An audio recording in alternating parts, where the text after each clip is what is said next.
naa le monopole de la vérité ku ci nekk da ngay wax li nga xalaat ak ni nga ko gisee par rapport ak ni nga ko gisee so avant may dugg ci man ñëpp xam na ni fichier électoral bi laa wax da nga may tëb Ina yow da ngaa ñaaw moo tax ma lay tëb yow sama la nuyu amul benn njëriñ ñaaw nga def kooku sama maman ziar may maa ngi lay delloo ziar bu wér you know avant ñuy wax ci fichier électoral parce que man fichier électoral rek moo ma intéressé parce que depuis semaine passée Sénat danoo génnee benn communiqué def benn wax benn aberration ils ont menti quand ils disent que ni loi bi dafa ne 11 jours 15 jours avant ñuy dem élection lañ am droit joxe ci fichier bi pour dire que ni loolu ñun ñëpp mën nañ ko vérifier ñun ñëpp mën nañ ko vérifier suñu bopp jarul ñuy xaar ñuy jox des informations qui sont vraiment pas fondées mais avant ñu ñëw foofu am benn parenthèse rek bu ma bëggoon def ci li ñuy wax ay consignes de vote par rapport ak li fi xew semaine passée gis nañ Sénégal léegi imaam yi jàll nañ léegi sëriñ si ñoo ci dugg di joxe ay consignes de vote par rapport ak ay benn communauté je vais le nommer directement mooy le khalife général des Tidjanes quand il dit que ni képp kuy Tidjane da nga war a voter Macky Sall parce que Macky Sall def na fi loo xam ni Sénégal amul benn président bu ko fi mën a def mës a def je vais juste rappeler Sénégalais pour ñu comprendre que Macky Sall ak Aly Ngouille Ndiaye ak Demba Ndiaye képp ku nekk ak Ablaye Wade ak Abdou Diouf ak Senghor mi fi nekkoon lépp lu parce que Tivaouane ci biir Sénégal la bokk donc lu ñu def Tivaouane dañ koo def au nom du peuple parce que ñun ñoo leen jox suñu xaalis jox leen suñuy pouvoir jox leen suñu budget annuel ñu war koo dépenser ñu dem à l'Assemblée ñun les représentants du peuple mooy les députés ñu voté leen ko pour ñu mën ko investir Macky Sall il faut qu'on rappelle que ni avant muy nekk président amul woon pouvoir boobu amul woon xaalis boobu pour mën ko fa def mais sëñ bi bu waxee ni képp ku koy parce que dañ ko war a voter parce que képp kuy président bu fi mës a am Macky Sall def na lu raw loo fi deful ñoom ce n'est pas le xalif mais non le porte-parole laa wax et it doesn't matter so you know affaire yi benn la parce que porte-parole yeeg xalif général yeeg ñoom ñëpp réeroo wuñ quoi affaire bi yàgg naa leen ko wax benn genre yu ñu wooye la mafia politico-religieuse moo nekk Sénégal et que ñoom danoo nekk ci benn zone de confort boo xam ni bugguñu mu dara changer statu quo bii ñu doon dund Sénégal depuis 58 ans bu nu sañoon loolu moom mooy continuer ñoom éveil des consciences bi nit ñi di wax nit ñi le fait que ñu commencé di réfléchir autrement di xam ne bu dee diine ji tu n'es pas obligé nga am foo soumettre tu n'es pas obligé nga am foo bokk tu n'es pas obligé nga am ku la jottali pour nga mën a àgg ci yàlla parce que xam-xam bi xam na ni léegi ñu ngi ko doon bunkeriser mënatuñ ko bunkeriser parce que internet dafa ñëw toj lépp nit ñi ils sont conscients ku ci nekk mën na jàngal boppam ku ci nekk mën na oh non Sadia j'ai pas compris au nom bi ku ci nekk mën na jàngal boppam ñoom xam nañ ni tendance bii nii du leen arranger parce que tôt ou tard dañuy disparaître nit ñi dañ leen fay teg di leen xoolee ñoom ñu waroon nekk le représentant des prophètes le représentant du prophète sallallahu alayhi wa sallam sur terre loolu dong moo tax nit ñi topp leen parce que nit ñi ñoo la gën a xam ni koo xam ne mënu laa resal sa dépense fii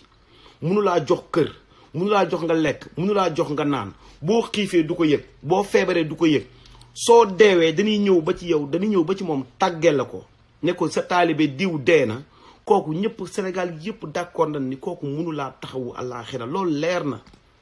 donc problème bi mooy seen problème mooy abo dama bàyyi ba ma commencé après nga bëgg dinaa la jël tant que yaa ngi ci laay fi balaa maa pare dinaa la jël après ma revenir ci yow donc seen problème mooy xam na ni fondement bi tôt ou tard day toj te loolu bu tojee arrangé wu leen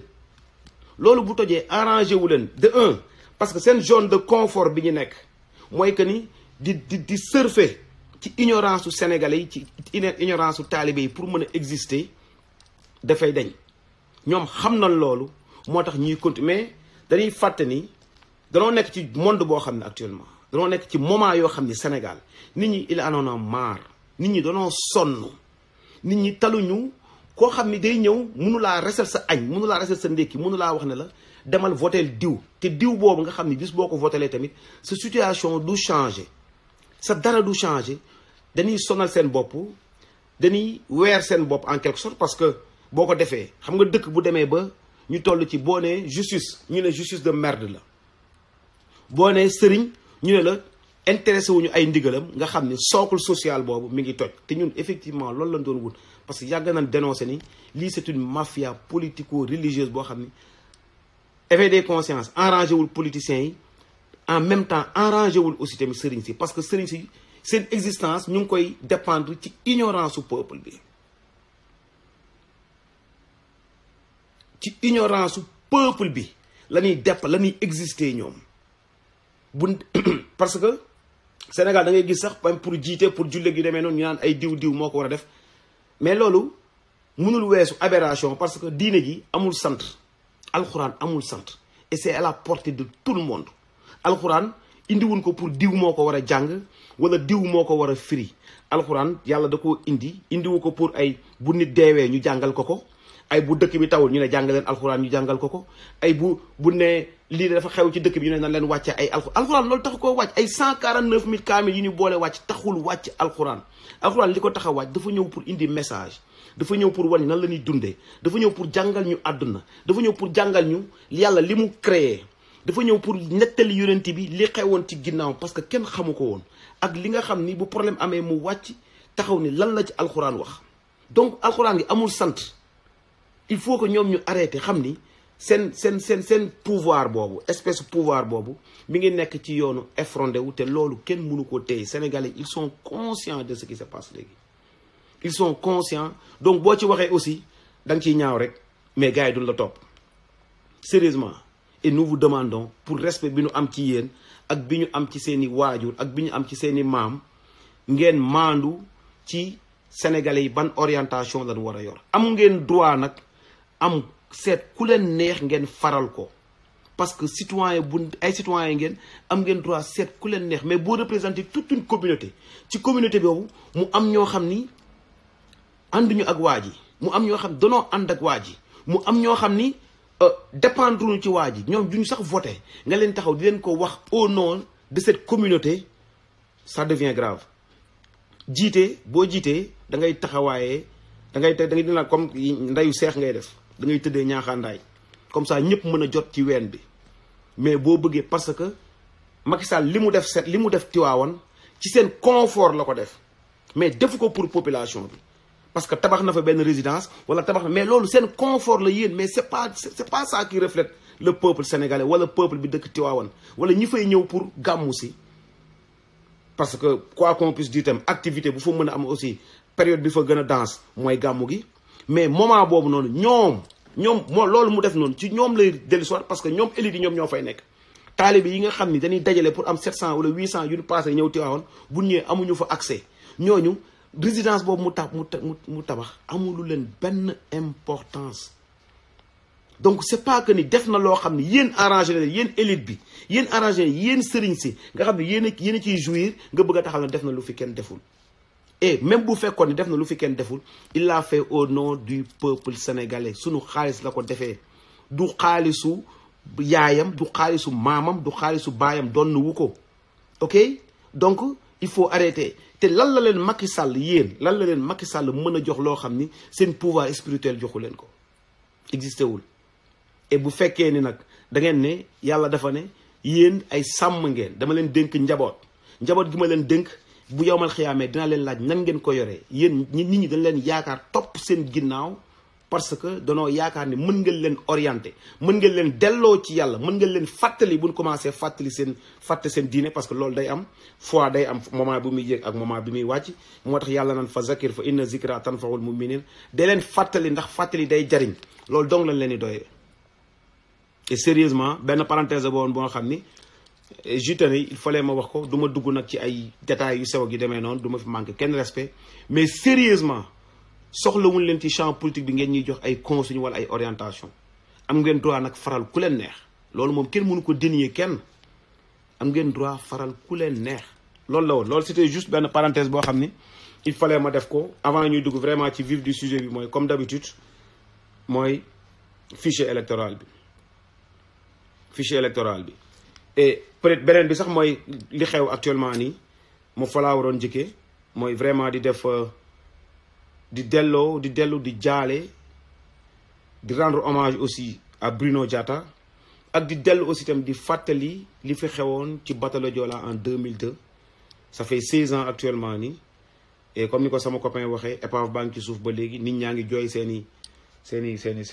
mbokk te mu ñu cee jot pour vraiment defal leen dëj bi nga xam ne moom lañ mérité ñu ngi jaale Sénégal yëpp di masawu ñëpp coono affaire bi metti na mais pour le moment loolu la yàlla def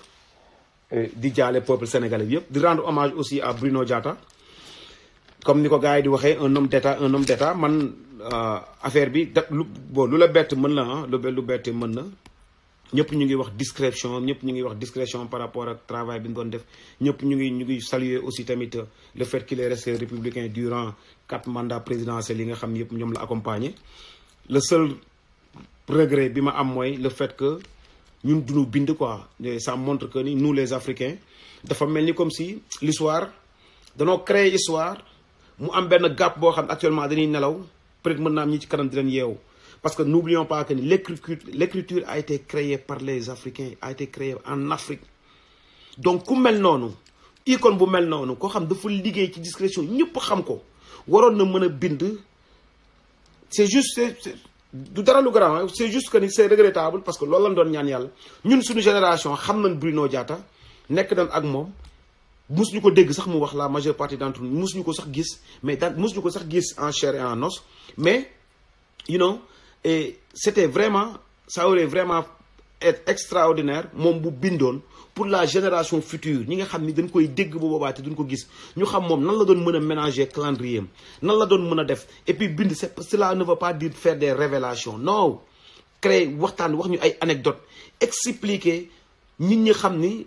Bruno Diatta lii moo doon liggéeyam lii moo doon agenda am nii la daan liggéey pour mu nekk benn leçon boo xam daf fiy bàyyi. Pour la génération future ñu mën ko jàngale ci université yi parce que c'est vraiment une exception et il ne faisait que faire son travail loolu moo war a nekk taxawaayu képp koo xam ni et fonctionnaire nga képp koo xam ni dan la fal da nga fi war a taxawal république bi mais bu demee ba ñëpp di ko saluer parce que fi ñu toll moo tax danoo nekk ci dëkk boo xam ni boo defee sa devoir tu deviens une exception pour wane ni le mal est profond parce que Bruno li mu doon def yëpp devoir am la amul dara lu extraordinaire ba nga koo fay pour mu def loolu mais bu nee ba ñëpp di ko saluer c'est parce que ñeneen ñi ci des ñëpp ils sont pas prêts pour faire ça et ils sont pas en train de faire la même chose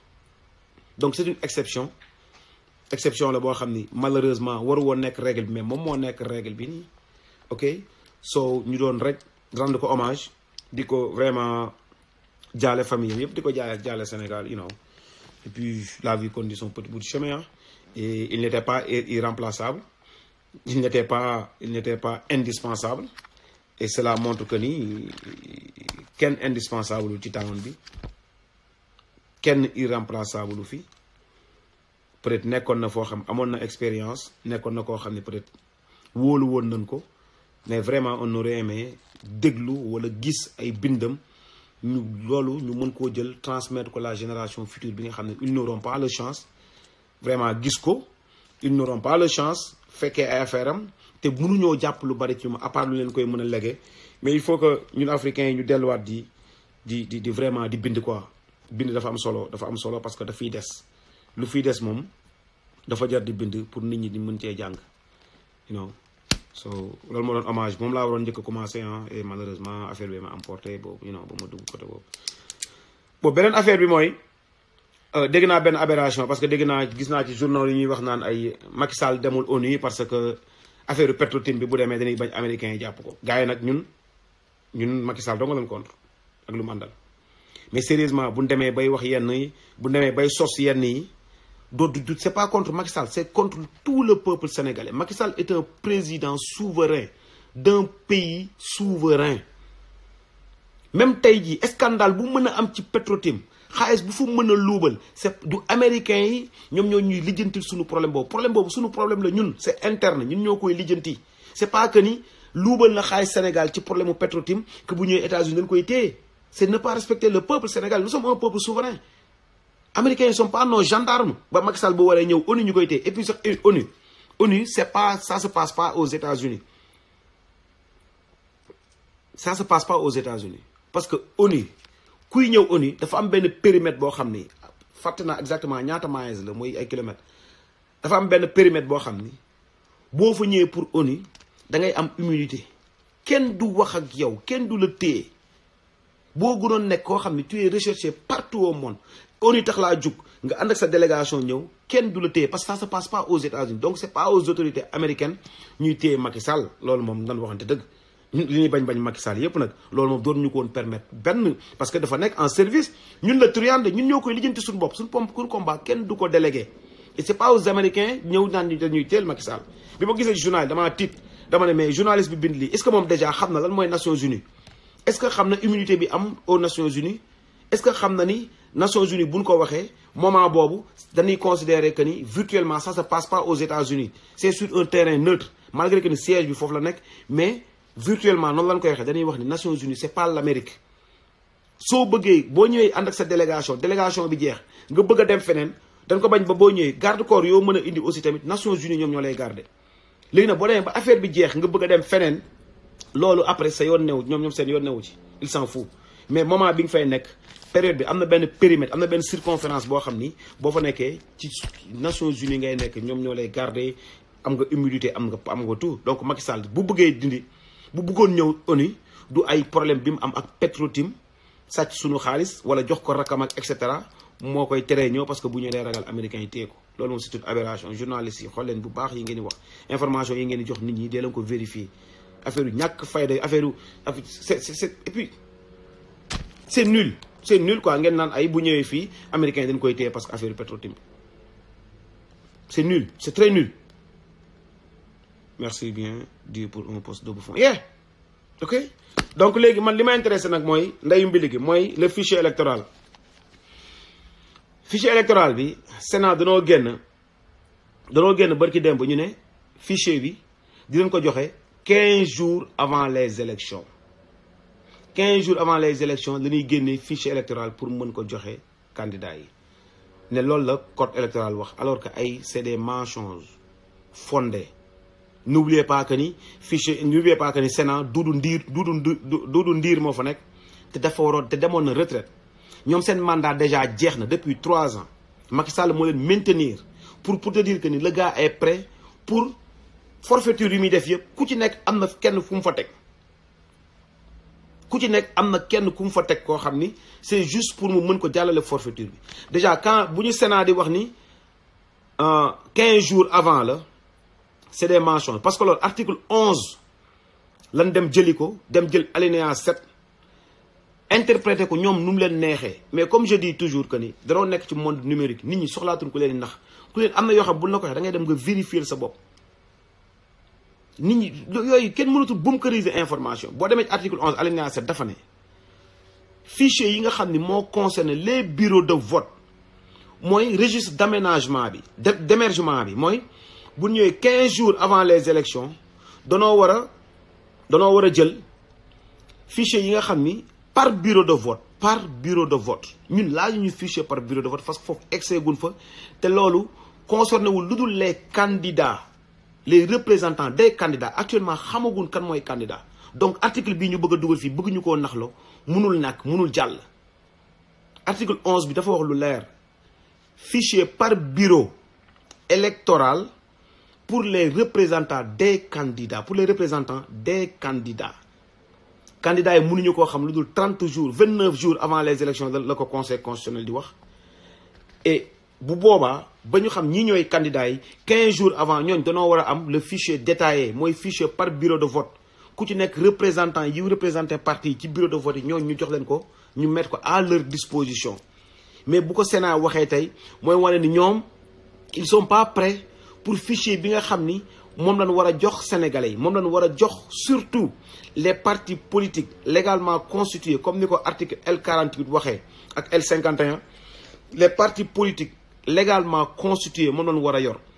pour mën a dem uti ji ay parrainage une fois de plus foofu laay dellu si ci parrainage bi laay dellu si parce que c'est contradictoire nga wax nit ñi ne leen dem leen uti ji ay parrain mais parrain bi ngay wut na nga make sure que ni bokk na ci biir fichier électoral bi actuellement fichier bi amuñu lu dul nombre xamuñu ban mooy bu définitif bi parce que fichier bi dafa ne rek 6 622 000 et poussière la ñu Aly Ngouille Ndiaye wax moo ko Macky Sall yëpp ñoom loolu ñoom ñoo ko xam muy seen chiffre mais xamuñu exactement kan moo bokk ci fichier consolidé bi ak ku ci bokkul. déjà fichier bi c'est pas consolidé heure bu ñu ko mën a génnee kenn consolidé parce que fichier consolidé mooy fichier consensuel boo xam ne parti politique légalement constitué yi dañuy ñëw toog société civile ñëw toog Sénat ñëw toog direction générale des élections ñu ñëw toog ñu xool fichier bi saytu ko seen biir xam ni ok ne donc on a un fichier qui va faire 5 500 000 sénégalais ñoom ñoo nekk ci fichier consolidé bi fichier boobu la ñuy jëlee pour dem ci élection actuellement nii waxuñu sax ñu jël fichier bi jox ko candidat yi mais tey buñ ko mettre en ligne man par exemple Fossin ma ne damay dem man maay dem damay uti ji parrain pour Pastef exemple laa joxe rek moo dal sama xel sama gaañan Pastef Fossin mais su ma demee à partir sama téléphone mën nga ma jox sa carte d'identité ma dugal sa données dugal sa numéro carte d'identité wala ma dugal sa numéro récépissé wala ma dugal sa numéro électeur bu ma dugalee dinaa ne ok yaa ngi ci biir fichier bi ma jox la nga mën maa parrainer mais tey maa ngi dem di uti ji ay parrain yi may ut xamuma ndax ñii ñu ngi bokk ci fichier bi wala bokkuñu ci biir fichier bi c'est que loolu moom moo garaaw damay dem uti ji parrain mais parrain bi may uti xamuma ndax bokk na ci fichier bi wala bokkul ci biir fichier bi loolu moo contradictoire parce que man gis naa yónnee nañ ma ay photo ñu bari ñoo xam ni jot nañ sax seeni carte d'identité mais dañ cee bind ci ginnaaw verso bi dañ cee bind que ni non inscrit au fichier électoral mooy wane ni yow malgré que ni am nga carte d'identité déjà loolu mooy première violation parce que vote droit la constitution daf ñoo jox droit à tout sénégalais boo xam ni am na 18 ans jot na amul benn galgal boo xam ni loi électorale bi moom moo ko empêché pour mu nekk électeur daf ko jox droit pour mu nekk électeur déjà le fait que ñu jox la carte d'identité kese na la yow amoo droit voter déjà loolu violation la ñi ñu jox seen carte d'identité yëpp bind ci non inscrit au fichier électoral violation lan def ci ñoom parce que du yoon parce que constitution bi daf leen garantir ñoom pour ñu mën a nekk ay électeurs ils n'ont pas demandé à ce que ñu bañ leen a bind ci fichier électoral bi mais dem nañ bindu ji carte d'identité yi ñu leen di jox actuellement nii dañ ciy bind que ils sont pas inscrits sur le fichier électoral léegi kooku yow bu la parrainé ak récépissé exemple parce que mu bind lépp ak récépissé léegi moom mu dem jëli ji carte d'identité bu demee ba jëli carte d'identité ñëw ñu bindal ko ci yow tu n'es pas inscrit sur le fichier yow nga jël fichier boobu nga dem déposer ji ko administration territoriale lañ koy déposer une fois de plus candidat yi opposition bi dafa mel ni parfois yéen it seen xel yi day xaw a lëmbee parce que fichier yi jëlee ji woo leen ko woon conseil constitutionnel yéen ko jëlee ji woon direction générale des élections et 2 mois avant ngeen ko war a delloowaat pas conseil constitutionnel mais direction générale des élections ngeen koy delloo jiwaat ñooñu ñoom ñooy def travail de vérification bi xam ñan ñoo nekk ci fiche ñan ñoo matal ak ñan ñoo matalul suñu paree ñoom ñu doog koo jël jox ko conseil constitutionnel c'est que foofu moo garaaw parce que ñoom bu ñu paree bu ñu ko joxee conseil constitutionnel day ñëw ne la yow sa parrainage dafa manqué mais ñoom ñu ngi ko war a déposer 30 jours avant les élections lañu war a déposer loolu donc conseil constitutionnel bu la ñëwee ba woo la wax la loolu pour valider sa candidature buñ la ko joxee da nga war a dem uti ji waat en 24 heures parce que 29 jours avant les élections ñoom war na noo par force war na noo présenter liste bi nga xam ñi ñooy candidats yi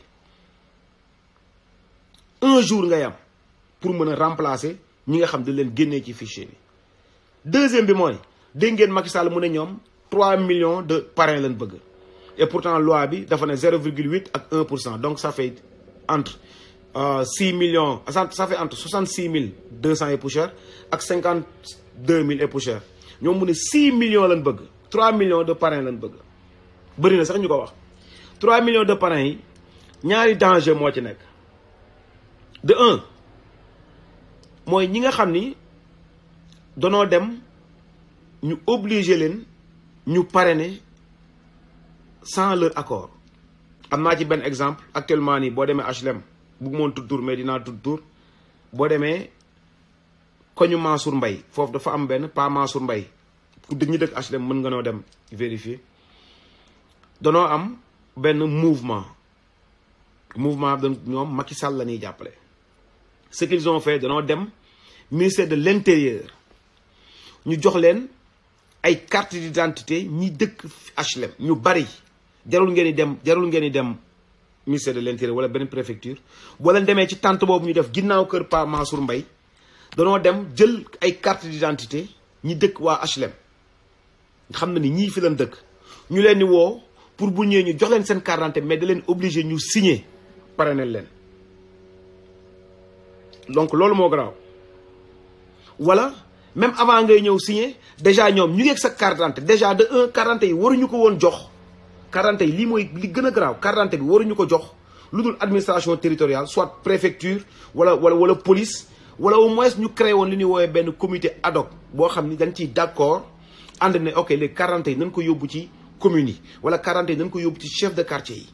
mais un mouvement boo xam day jàppale Macky Sall mooy dem actuellement ministère de l'intérieur ñu jox leen ay carte d'identité sénégalais ñu jël ko ñoom remplir seeni fiche nga ñëw ñu woo la jox la sa carte d'identité nga dem léegi 3 millions boobu li muy jariñ foofu mooy garaaw parce que yow tey jii bu ma ñëwee man avant ma sama carte d'identité ñu pare loolu ma ni Macky Sall fekk man bëgguma pare loolu Macky Sall man kan laa bëgg a parrainer sax parce que fii boo joxe exemple rek gars yi coloré kan laa bëgg a parrainer sax Mansour Mbuub laa bëgg a créer bu zap ok ñu jël fichier bi yóbbu ko mais bu ñu demee man fan laa mën a taxaw expliquer carrément que ni man Macky Sall mii signé lu ma ko parrainage Macky Sall bii man signé wu ma ko awma dara lu ko mën a vérifier awma dara lu ko mën a justifier et li gën a garaaw mooy que ni man damaa def code pénal daf may jàpp parce que bu leen fàtte ni après parrainage bi loi bi jàllee danoo bind ni képp ku nu jàpp nga def doublure ah dañ lay topp fayloo la ba pare tëj la loolu mooy danger bi sénégalais yu bëri enroulé na leen ci parrainage yu Macky Sall te xamuñu ni enroulé na leen ci parrainage yu Macky Sall le jour J buñ demee bay war a xool affaire yi di leen gis doublure bi déjà yow mënoo koo miim mënoo justifier que ni defoo ko à sang-froid mënoo justifier que ni man lii signé wu ma ko de deux loi bi daf lay topp pour tëj la donc muy un de deux mooy que ni daf ñoo bëgg a préparer psychologiquement pour ni moom dafa am na possibilité am na légitimité am na nombre bu tax mu mën a gagner deuxième tour premier tour et foofu après dinaa fa taxaw tuuti pour expliquer leen et les faits ni mu demee ak ni affaire yi war a mën a demee Macky Sall mënul gagner premier tour premièrement mooy affaire doublure dina permettre mu éliminer ay candidats yu bari parce que ci 3 millions loolu lay jëriñ bu leen jaral ñuy génnee xaalis di fay nit ñi Macky Sall quoi qu'on puisse dire am na 65 000 signatures yu yàgg loolu moom jarul ñu fi nekk naan mënuñoo matal damay dégg gars yi di wax yenn affaire aussi il faut ñu téye suñu ardeur yi il faut ñu bañ a dormir sur nos lauriers te xam ni c'est le pouvoir ñoom ñoo nekk en place seen 65 000 signatures mat na bu yàgg li leen tax ñuy dem di corrompre nit ñi di jaay nit ñi di dem naan dañuy recueillir ay parrains du dara lu dul mën a am seen base de données boo xam dina leen permettre ñu éliminer ay candidats yu ñu bëgg a éliminer ci doublure de un dina leen permettre ñu éliminer candidats yu ñu bëgg a éliminer et de deux dina mën a tax ñu ne ñoom au premier tour bu ñëwee ñu ne am nañ tant de votants ñoom ñoo gagné premier tour pour gars yi ne c'est légitime parce que durant le parrainage déjà amoon na nombre bi alors que le parrainage n'a rien à voir ak ay votants. am na benn question bu ma fi ñëwoon yàgg na ma ko wax mu ne ma est-ce que mën nga parrainer diw dem votel diw effectivement rien à voir mën nga parrainer ku la neex soo paree nga dem voter ji ku la neex loolu moom ça n'a rien à voir. am na ku ma laaj aussi est-ce que boo parrainer diw votel ko demul deuxième tour effectivement même ki nga parrainer bon c'est des questions bi gën a stupide mooy question bu nu posé wul mais ku xamul bu la laajee you know c'est pas une question stupide like mën nga parrainer diw nga votel ko demul deuxième tour nga dem votel parrainage bi n'a rien à voir parrainage c'est juste pour permettre candidat bi nga bëgg bi ngay parrainer pour mu mën a bokk ci joŋante yi mais bokkul ak sa vote bokkul ak ki nga voté war a voté deuxième tour wala quatrième tour wala rêve bu ci mën a am mais li may wax mooy ni Macky Sall 3 millions de parrains yi muy wax ni moom la mooy ambition moom la bëgg a jot du dara lu dul mën a éliminer ay candidats ci ay doublure parce que ñooñu am na ñu bëri ñu leen signal ñoo xam ni déjà ñu ngi woon ci liste bële parce que boo leen fi seetloo am na ay temps am na ay nit ñu doon wër yor ay iPad di wax ni dañuy joxe ay financement ci banque de Dakar di jël 40 nit ñi di bind parrainage la woon ñu bëri xamuñu ko yooyu yëpp ay parrainage la woon ay astuce la ay ruse yu garaaw la ñuy def ñi nga xam ne dañuy ñëw wax la ni da ngay war a financer nga ñëw ñu regrouper 40 yëpp seen groupement indi leen seen 40 ngeen ñëw ñu récupérer yëpp ci sàcc gi la woon yooyu yëpp mi ngi ci fichier parrainage loolu da leen di permettre ñu mën a filtrer ku leen neex mais li gën a garaaw mooy ni da leen di permettre da koy permettre ñu préparer ñun ak préparer opinion internationale bi que ni moom bu jàllee premier tour c'est légitime alors que loolu ay fen la mënuñoo jàll premier tour après loolu dinaa leen ko démontrer. Ceci dit xeex bi pas xeex bi mais wax ji combat bi et vraiment les vrais sujets actuellement dafa war a nekk ci fichier électoral parce que Macky Sall ci fichier électoral bi kese la mën a jaar pour mën a gagner te xam nga lu tax ça ne s'est pas signé ñëpp mën a bàyyi sa liggéey def waaye effectivement rien à voir ay ne s'est pas signé et ne s'est pas signé yi sax moom moo gën a grave parce que ne s'est pas signé la ñuy wër parce que ne s'est pas signé moo gën a neex a bind moo gën a neex a truqué parce que une fois de plus ni nga xam ne dañ koo signé à main levée amagul benn software bu nu créé pour boo xam ne li ñu def à main levée mën nañ ko dugal ci software mu ne lii c'est authentique donc ne s'est pas signé yi moo leen gën a arrangé moom leen gën a bëgg ne s'est pas signé yooyu moo leen gën a arrangé pour ñu gën a mën a sàcc gi gën a jàll mais ñaar yooyu moo ci garaaw mooy parrainage 3 millions Macky Sall yi ma wax doublure lay wut te ku ne yow dañ laa doublure da ngaa war a raser les murs parce que loi bi et loi lu mën a nekk dafa mel ni comme parrainage bi loi la léegi bokk na ci suñu architecture électorale parce que loi la mu jàll assemblée nationale ñu promulguer ko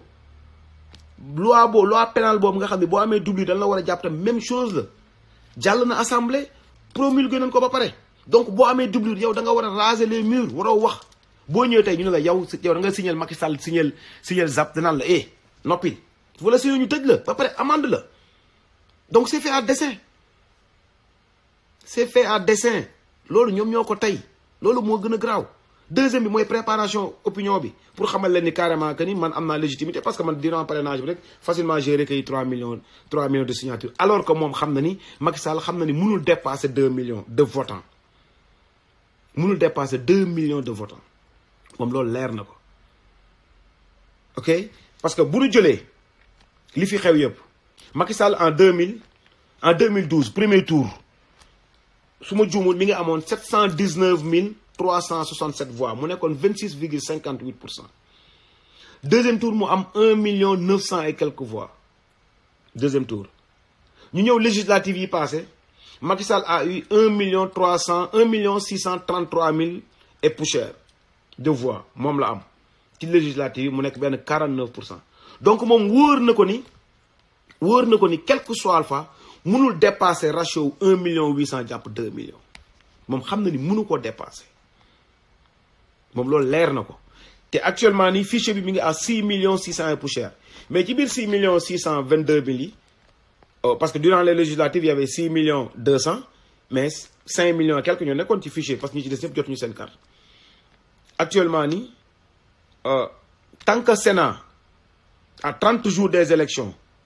waxuñu ñaata parce que loolu aussi tamit ñoom loolu seen rôle la à 30 jours des élections boo demee alinéa 9 bu article 8 bu article 11 dafay wax ni à 30 jours des élections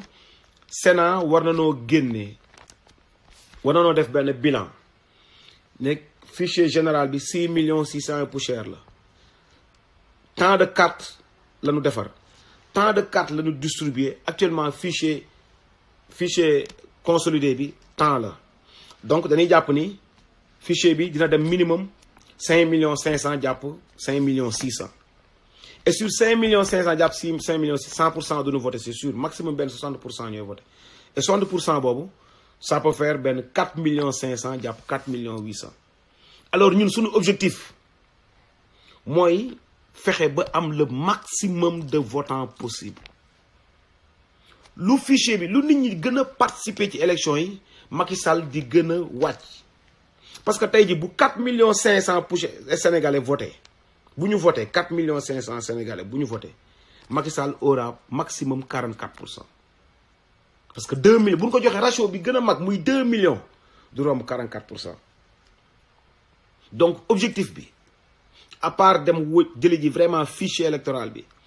à part fexe ba mouvement yooyu nga xam ne ñu ngi leen di créer ci suuf ñoom ñi nga xam dañoo ànd ak président ñuy jug dem di uti ji di am ñu leen di jox possibilité ñuy dem di retirer ji carte nit ñi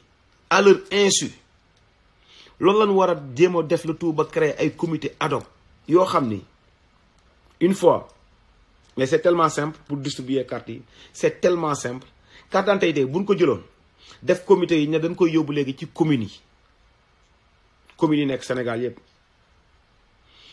ci biir communes yi ñu dem ci chef de quartier yi ils sont légitimes parce que ñëpp xam nañ chef de quartier li muy liggéey ci koñ bi ñu jël leen ku ci nekk ñi dëkk ci koñ bi ñu jël seen carte d'identité jox leen ko en une semaine Sénégalais yépp jot seen carte d'identité mais manque de volonté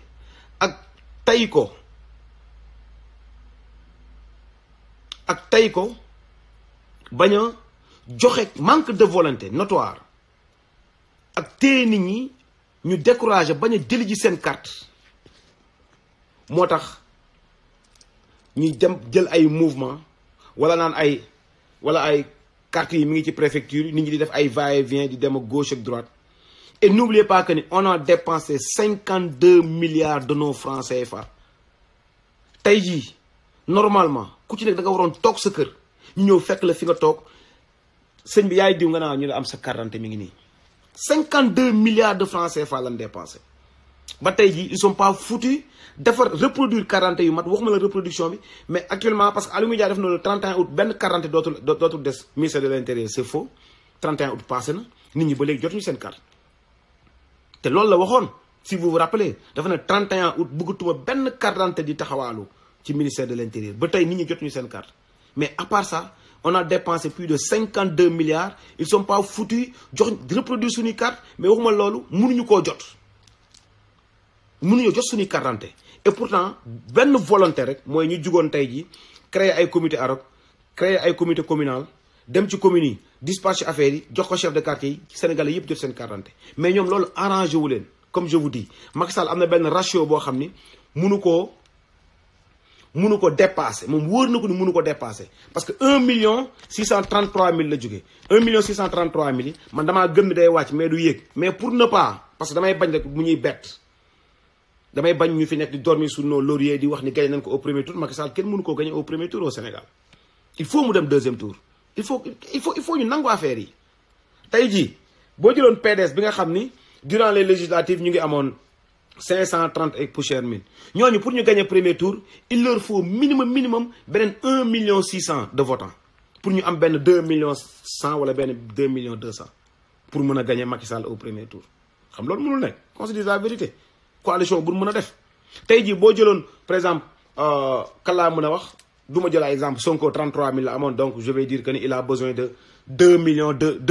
100 et quelques sénégalais yoo xam ñoom ñëpp dañuy dem voter la ji ko pour mu mën a gagner premier tour donc Macky Sall quel que soit alpha day gagner premier day dem deuxième tour mais mënul gagner premier tour existé wul il faut que nag ñun ñu gëm ko il faut que ñu gëm ko jëm a fexe faire le combat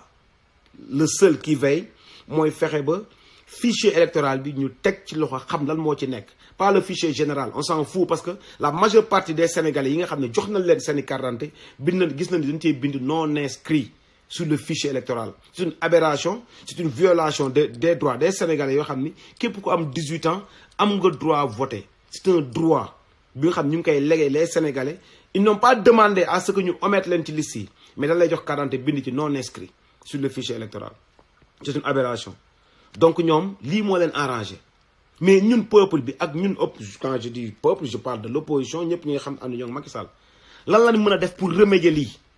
au lieu nekk ci vraiment combat de borne fontaine yi di nekk ci xuloo yi ñàkk fayda yi di nekk ci affaire yoo xam ni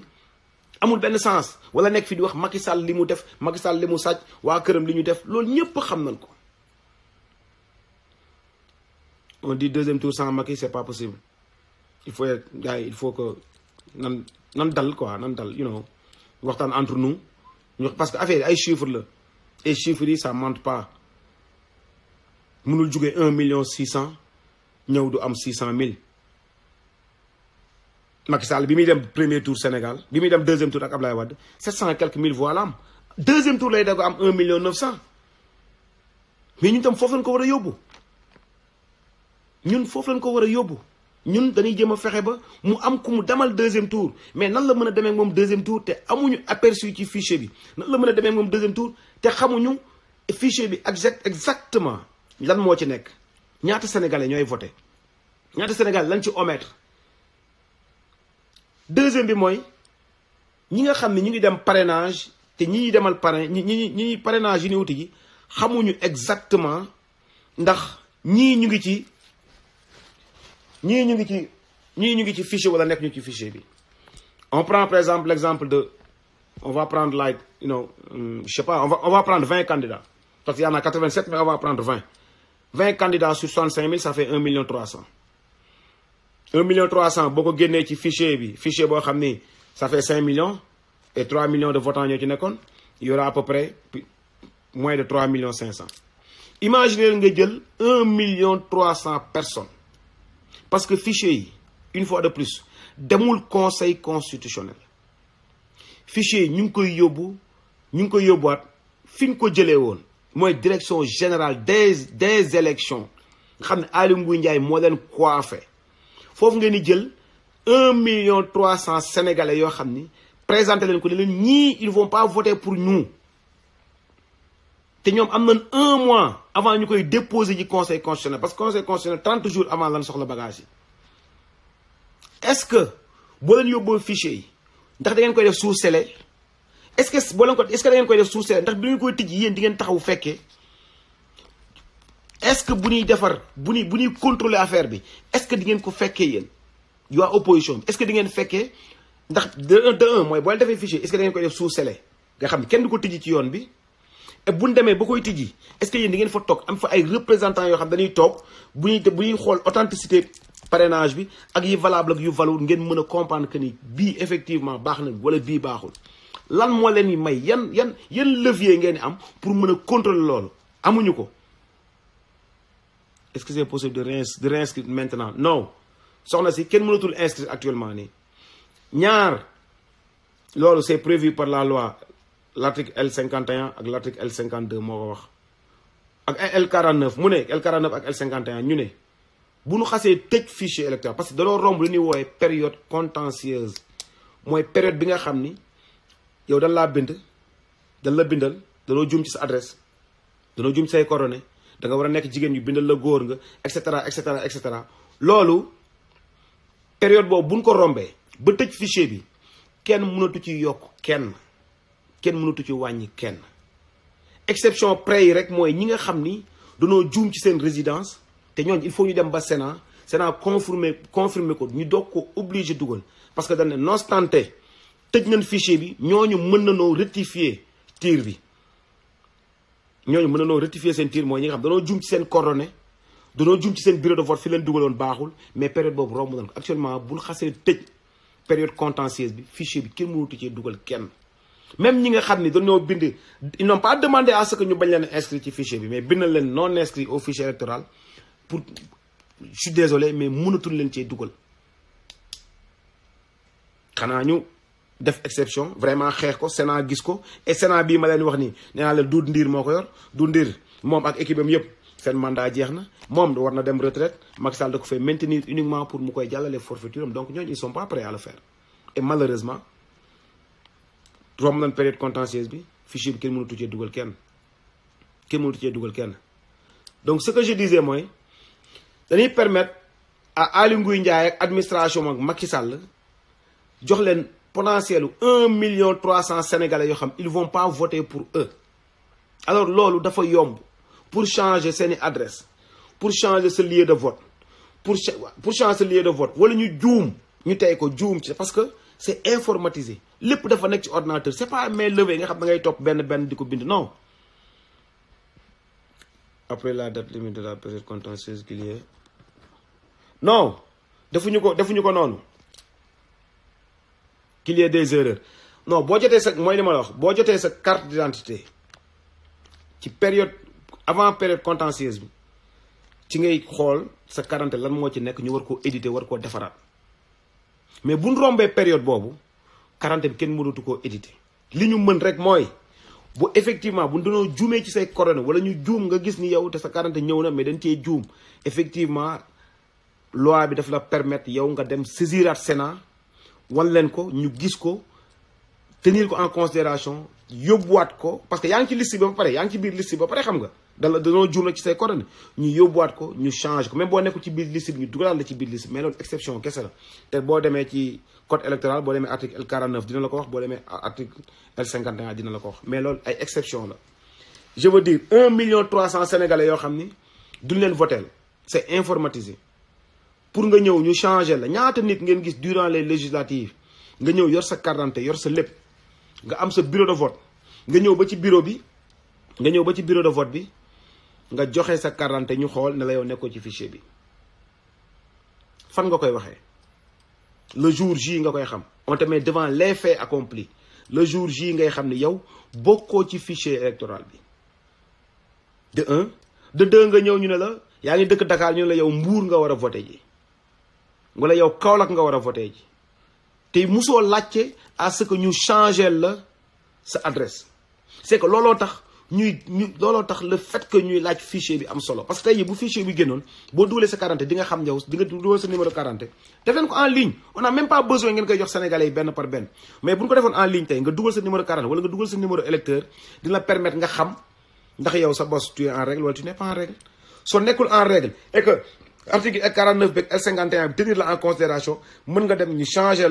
la say coordonnées nga delluwaat fi nga mënoon nekk donc boo gisee le fait que ñu tànqamlu article L48 bi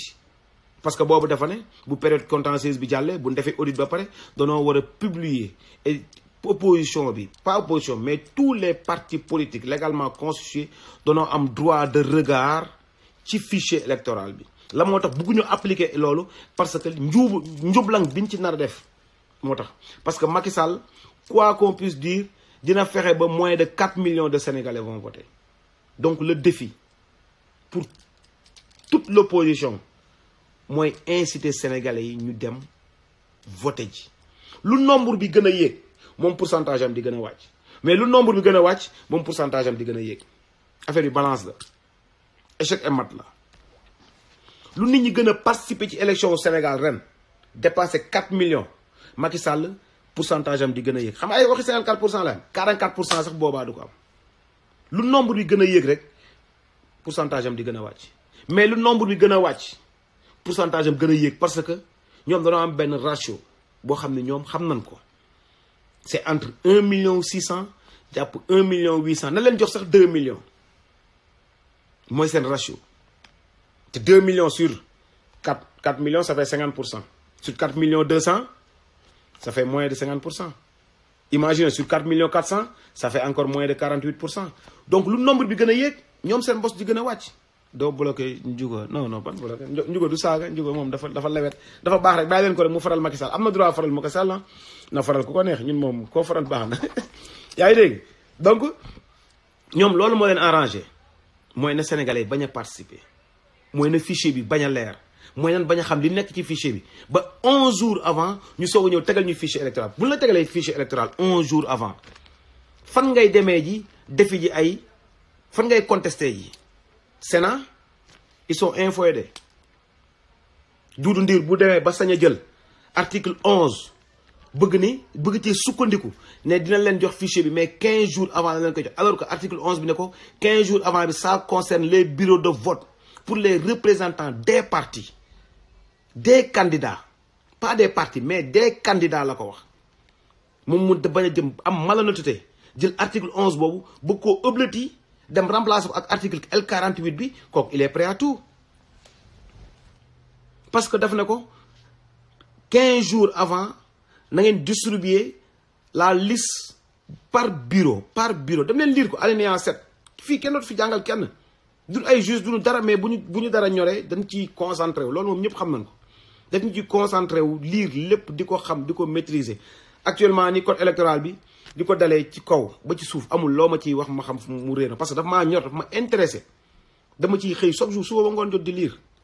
rek la lecture kese la lecture boo mënee parceriser nga parceriser li la ci intéressé nga jël ko mettre ko en gras comme ça bu subaa nga xam li ngay wax mu wóor li ngay wax ni da nga koo teg ci lu leer parce que ñoom ñoo bind article yi ñoom ñoo bind code électoral bi teg ko fi ku nekk am nga ci accès internet ku nekk am nga accès ci code électoral il suffit nga bind code électoral du Sénégal mu génneel la ko dafa yomb article 11 bi il dit le contraire de ce qu'il dit article 11 dafa ne pour les bureaux de vote par bureau de vote pour les représentants des candidats léegi ñun candidats yi ñu ngi ko war a xam 29 jours avant actuellement xamagul kan moo war a nekk candidat ku warul nekk candidat actuellement nii nit ñi dañuy def candidat à la candidature la nekk nit ñi dañuy dem uti ji ay parrain dem respecter prérogatives yi leen wax dem jox conseil constitutionnel après moom mu mën a ok diw ak diw ak diw ak diw retenir leen pour ay candidats après boobu nag la ñuy soog a wax ni 15 jours avant ñoom seeni représentant nañ leen jox fichier par bureau bi mais bu demee ba moom mun naa jël article boobu mu jaral ko mu fen sénégalais yi ne leen ni loi bi dafa ne 15 jours avant laa leen koy jox c'est une aberration te loolu muy def noonu xam nañ dara du ko ci fekk donc ñun lan moo war a nekk suñu taxawaay pour mën a jot loolu parce que sans fichier électoral une fois de plus sans fichier électoral bi xoolal on court à l'échec man moom awma fichier électoral man pare du ma parrainel kenn man sama loxo ci kaw actuellement nii cohérence pour cohérence je parraine pour personne du ma parrainel kenn non njóogu du tax ma koy bloqué bàyyi leen njóogu man du ma bloqué man du ma bloqué ku dul saaga du ma parrainel kenn parce que mënumaa parrainer koo xam man xam naa sama bureau de vote maa ngi sama 40 maa ngi sama lépp mais pour cohérence man mënumaa parrainer parce que loolu mënuma koo xeex ba pare ëblatiku ñëw di àndaat ak ñoom ci lu nekk loolu mënul nekk vu que effectivement maa ngi koy wax sànq xam naa ne peut-être boobu dugg woon ci live bi quoi 40 yi du woon yoon sax on parraine un parti ou bien un candidat on parraine un candidat parce que ce fichier bi ngay parrainer da nga war a make sure aussi tamit que turu candidat bi ngay parrainer mi ngi ci loolu tamit beneen astuce la donc affaire yi dafa bëri ay ruq yu sew fichier bi dañ ci war a bind diw mooy candidat Mansour Mboup mooy candidat wu ZAP parce que affaire bi ay coalition mën na am coalition yi mën na bëri donc amul turu parti c'est pas turu parti mais turu candidat bi lañ ciy def da nga war a make sure turam arrête de m'appeler yaa ma gis maa ngi nekk live nga seetaan live di ma woo boo bëggee dugg da ngay bind da ngaa bëgg a dugg en fait naa la jël bu fekkee ni nga am temps jël la sinon bu ma indil ay ñol-ñol geneen bu ma woo donc loolu moo ci nekk mooy ni actuellement ni Sénat daf ñuy fen dañuy gëmloo ni effectivement loi bi loolu wax te loi bi waxul loolu la loi dit le contraire de ce qu'il dit la loi dit que ni article 48 buñ rombee période contentieuse bi waaye je suis en direct lancé oui buñ rombee période contentieuse bi danoo war a mettre le fichier à disposition des partis politiques légalement constitués ak Sénat bi ak société civile bi ak tout sénégalais bu ko bëgg a gis dañ ko war a mettre à disposition nañ ko dugal en ligne bu diw dee à 1 mois des élections nag diw boobu bu diw dee à 1 mois des élections ñu changé diw bi wala ñu uti leneen ñu xam nu ñu def donc bon loolu laa amoon vraiment ci lu may wax ci comment dirais-je ci fichier électoral bi que ni opposition bi sérieusement c'est bien beau le niveau de vote permet de dessiner des points noirs et la loi est votée bonne ou mauvaise il faut qu'on conforme mais man loolu laa la njëkk a wax nee naa la parrainage bi nekkatul luñ ciy nekk di ci waxati parce que la loi a été votée par l'Assemblée nationale et a été promulguée par le président de la République bokk na léegi ci suñu architecture par force mais problème bi mooy nan la ñuy demee ay outil ji ay parrain te amuñu fichier bu ñu mën a contrôler que ni gaayen bii di ma signal bokk na ci liste bi man ça n'engage que moi man maa ne man voté wu ma man maa ne man parrainé wu ma man logique pour logique cohérence pour cohérence dama ne man du ma parrainé am naa ci droit mais parrainage bi dafa bokk ci biir architecture bi par force la ku amul parrainage mais dañ lay éliminer facilement te doo fi nekk di indi coow mais on aimerait bien bu may uti ji parrain ma xam exactement que ni kii di ma signal mën na ma signal parce que am na latitude mën a voter te mi ngi carte d'identité en bonne et due forme loolu donc moo ci am solo parce que su ma ko xamee ba pare man mën naa assurer que ni ok man parti bi laa bopp am nañ suñuy 60 000 signataires yu leer kenn duñu éliminer mais ak ni mu demee nii pilotage à vue la ñuy def mooy ñu ngi dem mais xamuñu exactement ndax ñun dinañu admettre wala dinañu parce que affaire yi demul conseil constitutionnel une fois de plus fi ñu jëlee fichier vide yi foofu lañ koy delloo mais bu ñu ko delloo ndax dafay am scellé ndax bu ñuy dem di ko tijji dinañ ko fekkee ndax bu ñuy dem di xool authenticité signature yi ak nit ñi seen affaire baax na wala baaxul ndax opposition dinañ ko fekkee wala duñ ko fekkee ñooñu bu ñu paree ba def liggéey ba pare la ñuy dem jox ko conseil constitutionnel moom mu proclamer génnee liste bi ne ñii ñooy candidat à l' élection présidentielle de 2019 foofu la ñuy soxlaa conseil constitutionnel et malheureusement amuñu ci benn aperçu ci fichier électoral bi xamuñu ñu ci bokk ñu ci bokkul xamuñu sax nombre exact bi te ñun ci nombre bi la ñuy jouer. Tu penses que lui peut gagner par la vote waaw bu fekkee dama ko dépendre ci ay chiffres waaw doo jël nit ñi nag waaw dinaa la jël léegi da ngaa bëgg a dugg dinaa la jël léegi amul problème après nga bind fii ma jël la Rokia sama journaliste bi bu fekkee ni dañ ko basé ci ay chiffres yi nga xam ne moo fi nekk parce que actuellement calcul yi nii mën a def yëpp mooy que ni da ngay à peu près mais amuñu exactement bu ñu xamoon tey jii fichier électoral bi fichier consolidé bi tant de personnes la ñu xam ni ci élection Sénégal yi mës a xew yëpp 60% du fichier dañuy voté boobaa bu ñu déduire 60% yi ba xam nombre bi nga xam ne moom la yaakaar dañuy voté dinañ la mën a wax effectivement le gars ira au premier tour dina dem deuxième tour tant de votants lay am loolu moom c'est sûr man chiffre bu ma ko amee mën naa laa wax plus ou moins maximum le gars aura 48 45 wala 44% mais gëmuma ni mën na gagner premier tour malgré toute la saloperie bu ñu ci mën a def malgré imbécilité bi nga xam ne moom la nii continuer di def nii ci kaw Sénégalais yi gëmuma ni mën na gagner premier tour mais il faut qu'au moins ñu am fichier bi pour mën a vraiment taxaw effectivement wax ni lii mooy li nga xam ne moom mooy résultat yu définitif yi parce que problème bi mooy yooyu yëpp buñ ko amul ñoom ñu def li ñuy def ba pare après bu leen fàttali cour d'appel Demba Kandji moom mooy président cour d'appel moom mooy joxe les résultats provisoires cour d'appel Demba Kandji moom mooy joxe les résultats provisoires buñ ko joxee opposition yi buñ bëggee def recours dañuy dem cour suprême bu demee cour suprême ñu fekk fa Badji Camara di jàppale nu baax tur yi ma leen di jox Badji Camara moom moo yor cour suprême kan mooy Badji Camara après ñu wax ci bu Badji Camara bu jugee cour suprême ñu war a dem conseil constitutionnel nga xam ñoom ñooy joxe les résultats définitifs kan moo fa nekk Pape Omar Sarr ñetti ñii ma leen limal ñëpp dem nañ âge de retraite ñetti ñii ñi ma leen limal ñëpp retraité nañ à l'UCAD les étudiants n'ont pas de carte d'identité waaw gis nga parce que ñooñu ay primo votant lañu xam na ni moom amul monde bi foo mën a dem primo votant yi mosu ñoo ànd ak le pouvoir ñett ñii ma leen jox ñëpp damay commencé ci Doudou Ndir Sénégal affaire bi dafa garaaw Sénégal Doudou Ndir nga xam moom moo yor Sénat ñoom ñoo war a superviser neutralité transparence su élection yi dem na retraite mandat am jeex na Macky Sall maintenir na ko résultat yi bu génnee dañ koy jox ku ñuy woowee Demba Kandji moom mooy président cour d'appel moom mooy joxe les résultats provisoires moom moo koy annoncé dem na retraite Macky Sall téye ko fa bu paree ñu dem cour suprême parce que bu fekkee dafa am ay recours fa lañ war a dem xeexi ji cour suprême boo demee fekk fa Demba Kandji Macky dem na retraite Macky Sall téye ko fa pour 3 ans